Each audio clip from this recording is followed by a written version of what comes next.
Os advogados de defesa de Ricardo Nunes pediram a revogação da prisão temporária do empresário.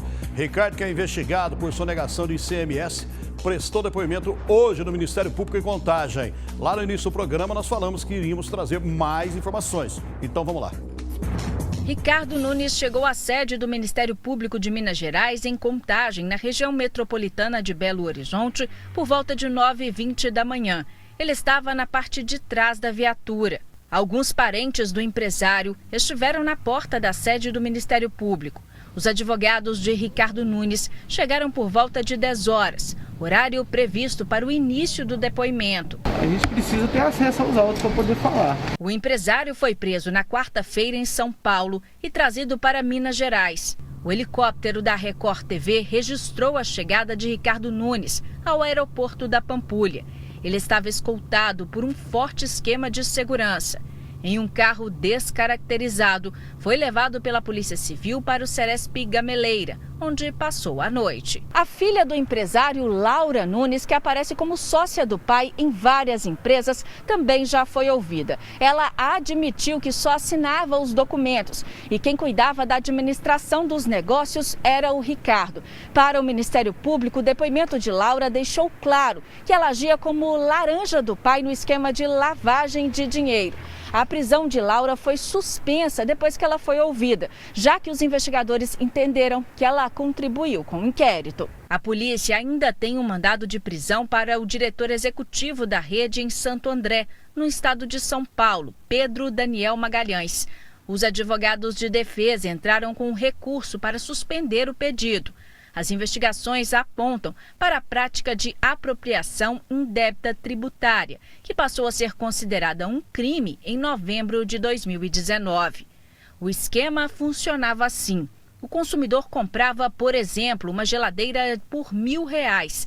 No valor, estava embutido o imposto sobre circulação de mercadorias e serviços. A alíquota paga pela Ricardo Eletro era de 10%. Isso significa que R$100 deveriam ser repassados aos cofres públicos. Mas, em vez disso, a empresa ficava com todo o dinheiro do imposto para ela. A empresa encontra-se, segundo informações, com recuperação extrajudicial, mas o patrimônio, principalmente da família do principal envolvido, só crescia nesse momento. Com o desvio do ICMS, o rombo aos cofres públicos foi de R$387 milhões nos últimos 5 anos. Para reduzir o prejuízo e tentar ressarcir o Estado, a Justiça decretou o sequestro de bens do empresário, avaliados em R$60 milhões. A Polícia Civil também apura o crime de lavagem de dinheiro. Nada estava em nome dele, tá? A maioria estava em nome da filha, da mãe, do irmão.